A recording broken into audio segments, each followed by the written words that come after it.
du réfrigérant, puisque sans quoi celui-ci ne se remplirait pas parfaitement.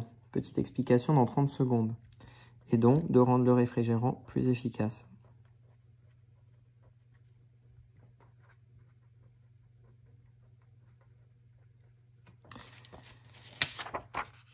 Si vous prenez votre réfrigérant,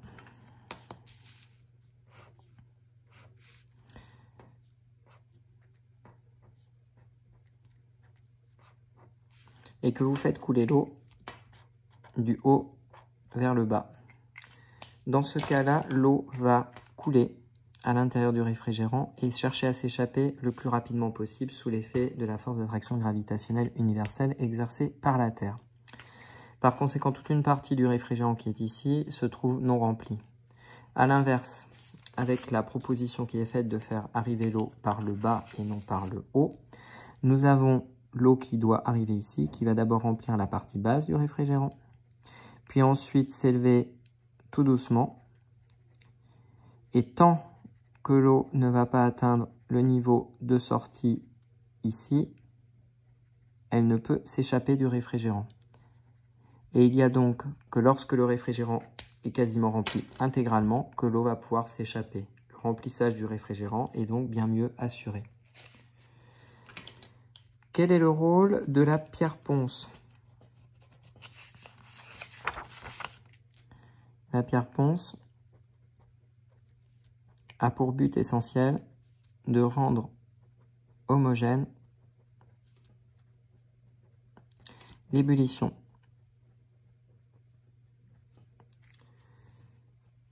Quel est le rôle du réfrigérant? Le réfrigérant condense les vapeurs ou les gaz pour éviter les pertes de matière.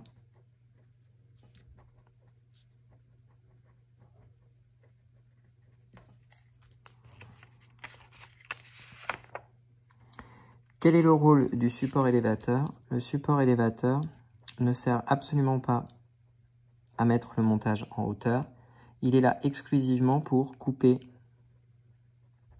instantanément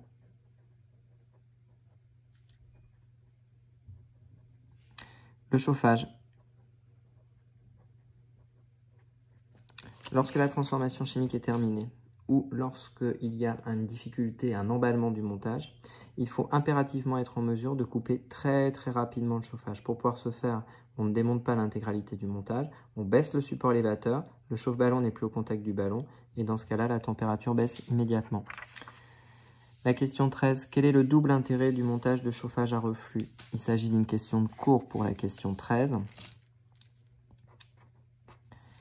Le double intérêt, c'est augmenter la température et donc la cinétique.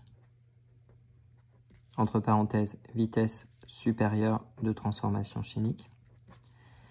Et le deuxième avantage, c'est absence de perte de matière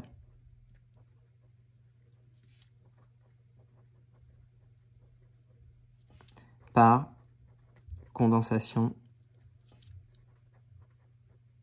des gaz. Question 14. Question 15. On ne peut pas faire. Question 16. Filtration sous vide, filtration sur Büchner. À nouveau, un schéma de montage.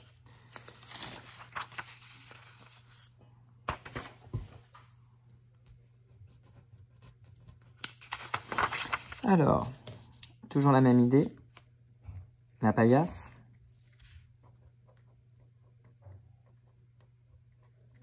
Cette paillasse doit être surmontée cette fois-ci de ce que l'on appelle une fiole à vide. Ce n'est pas un airline, puisqu'il y a un tube de dégagement sur le côté. Cette fiole à vide va être elle-même surmontée de ce que l'on appelle un Büchner. Donc ce n'est pas un simple entonnoir, puisqu'il y a ici une grille qui ne suffit pas et qui doit donc être complétée de ce que l'on appelle un filtre. Donc on a ici le Büchner. on a ici le filtre. Toujours des fixations pour éviter que le montage ne puisse basculer ou tomber. Déjà légendé sur un montage précédent.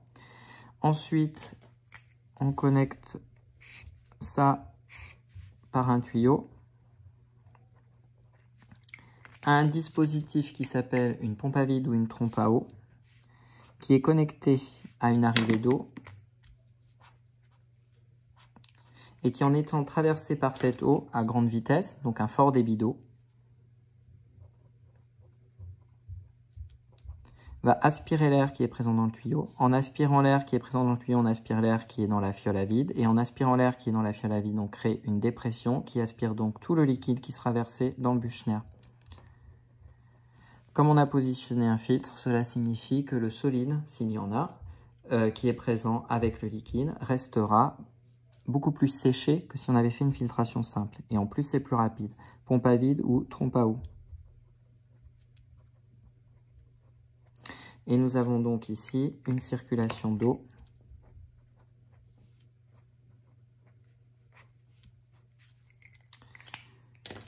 Voilà pour un montage de filtration sur Büchner. N'aurais-je pas oublié de dire que ce montage est à connaître et que celui avec le réfrigérant de tout à l'heure, c'est-à-dire le montage de chauffage à reflux, est aussi à connaître, mais ça je vous l'ai dit dans le cours.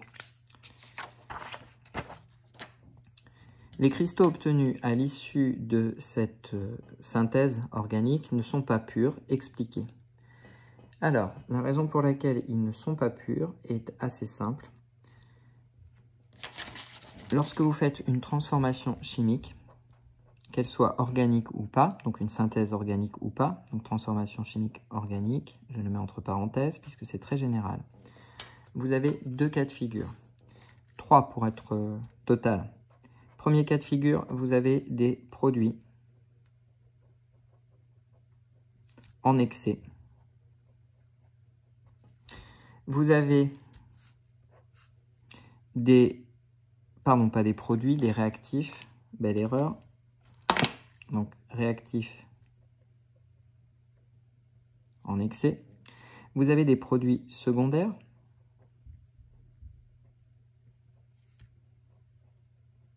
donc des produits qui se forment autres que ceux que vous souhaitiez obtenir. Et vous avez enfin une dernière possibilité, ce sont tous les solvants que vous avez manipulés, qui sont autant d'impuretés résiduelles.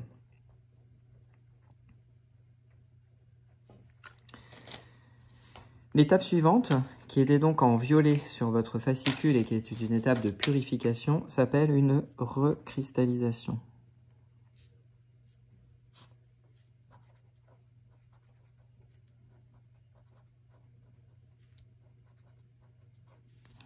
Cette étape de purification est très fréquente.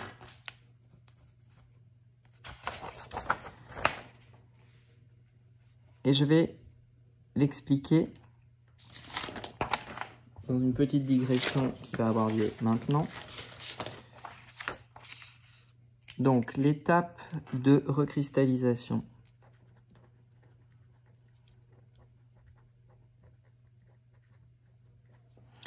Dans le cas présent, on réalise dans un bécher un mélange d'eau et d'éthanol que l'on fait chauffer.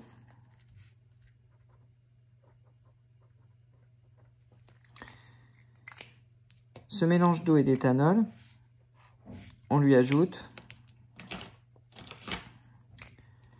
notre acide acétylsalicylique solide,